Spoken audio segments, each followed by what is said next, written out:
wetu belemi, pembeni nayo yamba masajoli, tobongelio omo ikopesa nayo litema posa nayo Yahweh,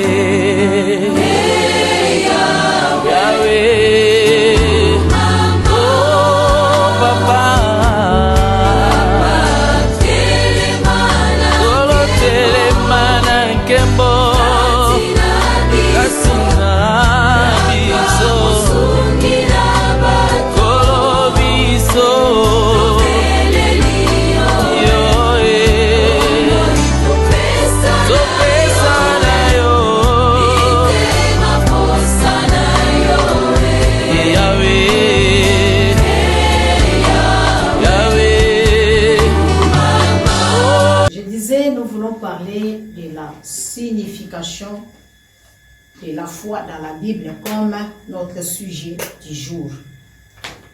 Et nous avions lu le passage de Jean 3, n'est-ce pas? Jean 3, verset 16. Et je disais, nous avons le verbe aimer. Ça, c'est l'acte de Dieu envers l'humanité. Il manifeste son amour. Et quand on aime, on donne, on partage. Il a donné quelque chose de précieux qui est son Fils. Et maintenant, à notre tour, nous devons croire à cet amour-là. Nous devons croire, n'est-ce pas, à ce qu'on nous a donné comme un don. Pourquoi? Pour que nous puissions avoir la vie. Et quel est ce genre de vie que nous devons avoir? La vie éternelle. Donc le verbe croire est très important pour nous. Parce que si on ne croit pas, on ne peut pas bénéficier, n'est-ce pas, de cet amour de Dieu-là. Et cette vie qu'on nous donne, c'est une vie qui est éternelle, qui ne nous sera pas ôtée. Je disais, nous sommes en train de parler, n'est-ce pas, de la foi. C'est dans la Bible plutôt. Alors, qu'est-ce que la foi?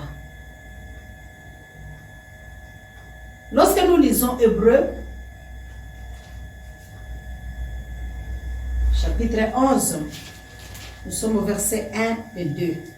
La Bible nous dit, « Or, la foi est une ferme assurance des choses qu'on espère, une démonstration de celles qu'on ne voit pas. » Pour l'avoir possédé, les anciens ont obtenu un témoignage favorable. Donc, la foi, c'est mettre confiance,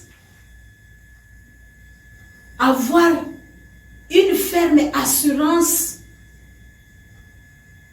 de quelque chose que tu ne vois pas aujourd'hui. Tu es en train de demander quelque chose à Dieu dans ta prière. Et quand on te dit, il faut avoir la foi, parce que c'est la foi qui est comme la clé pour, n'est-ce pas, prendre les choses qui permettent que Dieu puisse déverser, Dieu puisse nous donner des choses par la prière, n'est-ce pas? Il nous demande d'avoir tout simplement la foi. Et il ne nous demande pas une grande foi. Il dit, si nous avons la foi comme une graine de sénévé, nous allons dire à la montagne, ôte-toi là-bas et va dans la mer. Cette montagne-là va se déplacer. La montagne est l'image des problèmes, l'image des difficultés, l'image de ce que nous traversons ou l'image de ce que nous formulons, n'est-ce pas, des requêtes devant le Seigneur. Et on nous dit, si nous avons cette foi-là, où nous croyons, nous acceptons que Dieu dit, si nous nous présentons devant lui, il est le rémunérateur de ce qu'il cherche. C'est-à-dire, il répond à ce qu'il cherche. En d'autres termes, il se laisse trouver. En d'autres termes, il vient répondre quand nous l'invoquons, quand nous l'appelons. N'est-ce pas? Maintenant, ce que tu es en train de demander à Dieu, Déjà dans notre Père, la Bible nous dit de ne pas demander selon notre, n'est-ce pas, désir charnel. Parce que si nous demandons selon notre désir, on ne va pas recevoir. Mais nous faisons la prière selon la volonté de Dieu. Que cette volonté de Dieu-là ne reste pas seulement au ciel, mais que ça puisse se manifester. Alors ça va se manifester par la foi. C'est ça, nous avons cette assurance maintenant que la chose que je demande, je crois fermement à la parole de Dieu, de ce qu'elle me dit par rapport à mon sujet, que réellement, cette chose-là, je vais la voir. Et c'est ça, le verset 2 nous dit, nos frères qui nous ont dévancés, n'est-ce pas, qui ont possédé cette foi-là, qui ont exercé, qui ont cru les choses qu'ils ne voient pas que ça va se faire voir, dans leur tour, qu'est-ce qu'elle les a donné? Les témoignages favorables, c'est-à-dire un bon témoignage. C'est-à-dire un témoignage vraiment qui leur donne la grâce, n'est-ce pas? Et quand on a la grâce, on a ce qu'on cherche. On se réjouit de cette grâce-là. On reçoit, n'est-ce pas? C'est ça la foi. La foi chrétienne n'est pas un saut dans le vide. Elle ne commence par là où s'arrête la raison. Elle ne repose pas sur la révélation d'une prophétie.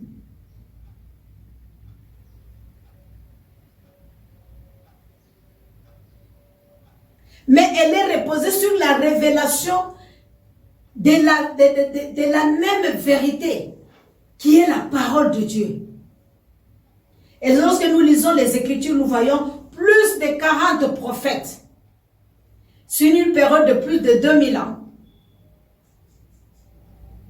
Et dans 3 cultures du monde, la foi en la Bible s'appuie sur les faits.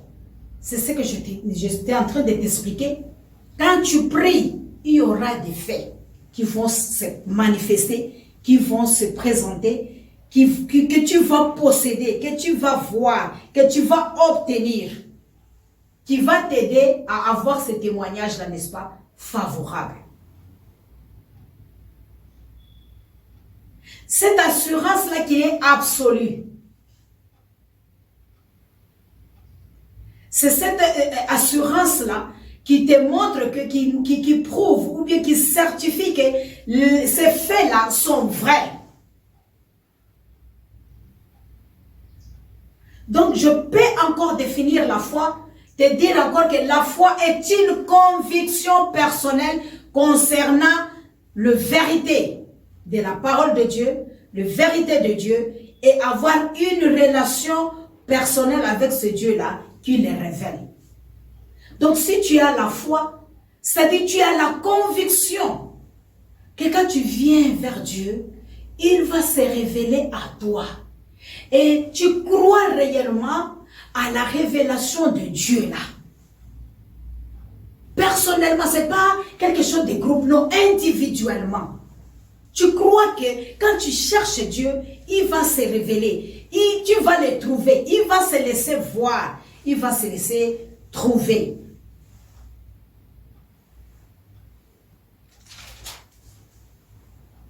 Lorsque nous lisons le verset 6, qu'il est le rémunérateur de ceux qui les cherchent.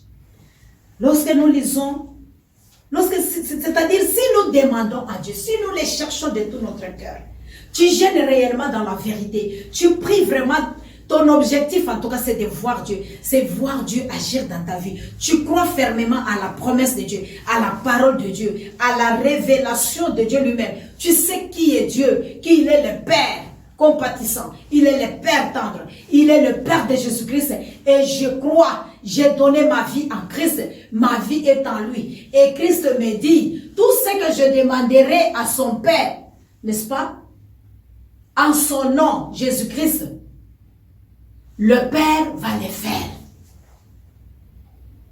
Et maintenant je regarde ma situation. Qu'est-ce que je demande à Dieu? Qu'est-ce que j'ai comme problème? Et qu'est-ce que la Bible dit par rapport à cela? Si je suis malade, qu'est-ce que la Bible me dit? Je prends Esaïe, n'est-ce pas? Il dit, par ses maîtrissures, nous sommes guéris. Donc je crois que je vais recevoir la guérison, comme Dieu a dit là. Moi, je prie, je crois réellement, n'est-ce pas, l'assurance de ce que je ne vois pas, c'est quoi? C'est la guérison. Donc, je crois que j'aurai cette guérison-là, à ce moment-là. Dieu va se laisser révéler par ma recherche, à travers ma prière. C'est là il viendra, il me touchera et les résultats, n'est-ce pas? Je vais voir de cette révélation de Dieu à moi, je vais voir, n'est-ce pas, Dieu se manifester, je vais avoir la guérison. Alors, je suis dans Matthieu 15, le verset 26, n'est-ce pas? Une femme cananéenne vient voir Jésus-Christ, il lui demande, n'est-ce pas, de guérir son enfant, de faire un miracle. Qu'il ait pitié. Sa fille est cruellement tourmentée par les démons. Mais le verset 26, il répondit, il n'est pas bien de prendre le pain des enfants et de les jeter aux pieds aux petits chiens. Chose des fois qui nous manque. On a toujours eu peur.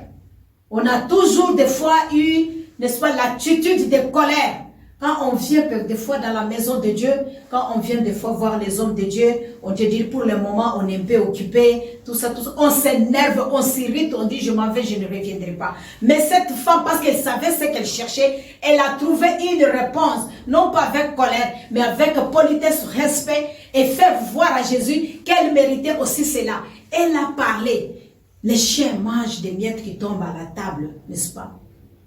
De la table du maître. Et Jésus a regardé que si les chiens prennent ça, est-ce qu'elle en tant qu'humaine ne mérite pas la délivrance, la paix, la guérison de son enfant? Elle mérite. Et dit, la femme, ta foi est grande. Qu'il te soit fait comme tu veux. Donc voilà, la foi nous permet à avoir ce que nous voulons auprès de Dieu si nous nous accrochons à cette foi-là.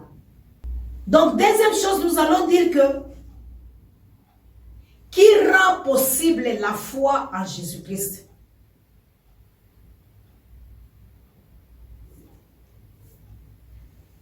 Quelle est la part de l'homme dans la foi, la part de Dieu dans la foi de l'homme, j'allais dire? La foi en la Bible ne peut pas se dissocier, n'est-ce pas, de l'initiative de Dieu qui communique la révélation et la grâce,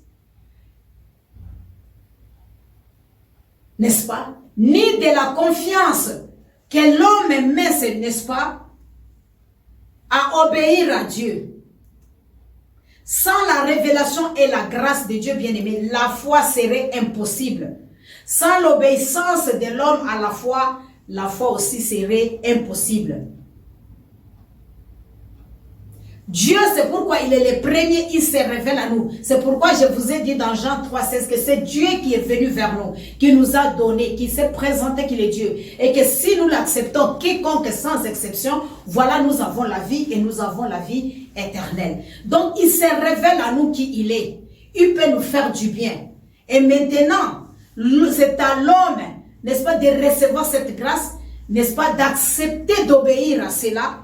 Et bien aimé, par la grâce qui est en Christ Jésus, on va recevoir, n'est-ce pas, cette grâce. Donc, premièrement, ce qui rend possible, n'est-ce pas, la foi en Jésus-Christ, c'est la révélation de Dieu. Quand quelqu'un n'a pas la révélation de Dieu, il est difficile de recevoir les choses de Dieu. Il est difficile de croire. Parce que la Bible dit, c'est lui qui s'approche. Il doit d'abord croire qu'il est le rémunérateur de ce qu'il cherche. Deuxièmement, il doit comprendre que tout ce que nous recevons, c'est par la grâce de Dieu. Et Dieu lui-même, n'est-ce pas, se révèle. Mais la réponse de l'homme, c'est l'obéissance par la foi, n'est-ce pas, à ce que Dieu lui montre. Bien-aimé. Et comment est-ce que nous arrivons maintenant à croire? On arrive à croire par la connaissance, par la confiance et par l'acceptation. Les trois choses, c'est ce qui nous aide à croire. Vous pouvez le voir dans Jean 1, verset 12 et Apocalypse 3, verset 20. En tant que réponse à l'initiative, n'est-ce pas, de Dieu, la foi, confiance, la foi comporte trois éléments. Comme je l'ai dit, la connaissance, n'est-ce pas?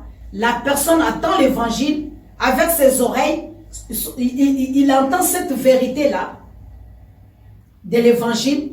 La foi commence à naître par la puissance de l'esprit en lui.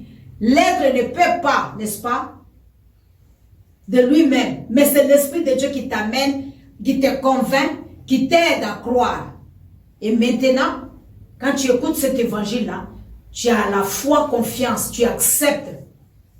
L'on croit avec son cœur que le message est vrai, non seulement pour les autres, mais pour elle aussi également. Et troisièmement, on l'accepte. Avec sa bouche, on confesse. L'individu prie et demande le Seigneur Jésus-Christ de les sauver. Dans sa prière, il doit confesser Christ, n'est-ce pas, et se soumettre, n'est-ce pas, à lui. Donc, bien aimé, voilà, aujourd'hui, je te parle pour que tu puisses développer cette foi. Quand tu vas prier comme la foi de cette femme cananéenne, n'est-ce pas? Elle a accepté, elle a décidé, elle a quitté son territoire, elle s'est déplacée, elle allait vers Jésus. Parce que la situation que l'enfant traversait n'était pas bonne. Mais les disciples n'étaient même pas pour. Ils ont dit de la renvoyer. Mais Christ, quelle était sa réponse? Je suis venu aux brebis perdues. Donc tu as cette opportunité-là, tu as cette occasion-là, tu as entendu l'évangile, Dieu est venu pour toi, accepte Christ comme Seigneur et Sauveur, crois, n'est-ce pas, à la parole de Dieu, aie la foi, n'est-ce pas, en la Bible, et tu vas voir que la parole de Dieu est véritable. Quel que soit ton problème, quelles que soient les difficultés que tu as, développe la foi, cherche la foi, écoute la parole de Dieu, crois à cette parole-là, n'est-ce pas, adhère, n'est-ce pas, accepte cette parole-là, mets confiance dans cette parole et tu verras les choses changer dans ta vie. Parce que ça fait longtemps que tu pries, ça fait longtemps que tu te décourages, ça fait longtemps, n'est-ce pas, tu dis, en tout cas, je n'ai rien vu jusqu'à présent. Bien-aimé, Christ est là pour toi. Il peut faire quelque chose dans ta vie. Tout est possible à celui qui croit. Dieu se laisse trouver si tu le cherches. Donc c'est à toi d'accepter que le Dieu de la Bible est le vrai Dieu. Et il va répondre à ta prière. Que Dieu vous bénisse. Ne soyez pas découragés malgré votre problème, que ce soit grand ou petit. Sache bien que devant Dieu, c'est rien. Devant Dieu, c'est comme cette montagne-là, n'est-ce pas, qu'on va, n'est-ce pas, raser. Il ne reste rien du tout. Donc Dieu est capable, par ta foi, à dire à ces problèmes-là de partir. Dieu est capable de mettre fin à cette souffrance-là. Dieu est capable de mettre fin à cette douleur-là. Et que ce que tu cherches, que Dieu te le donne. Soyez bénis, soyez bénis, soyez bénis. Je crois fermement que tu seras exaucé. Je crois fermement au Dieu que je sers, qu'il viendra, n'est-ce pas, à ton secours. Et par ta foi, il va agir. Il va agir. Et nous allons avoir, n'est-ce pas, des témoignages favorables à rendre, n'est-ce pas, à cause de notre foi, à d'autres personnes et à ceux-là qui nous entourent, que l'Éternel, le Dieu des armées, le Père de Jésus-Christ, a exaucé ma prière. Que Dieu vous bénisse abondamment.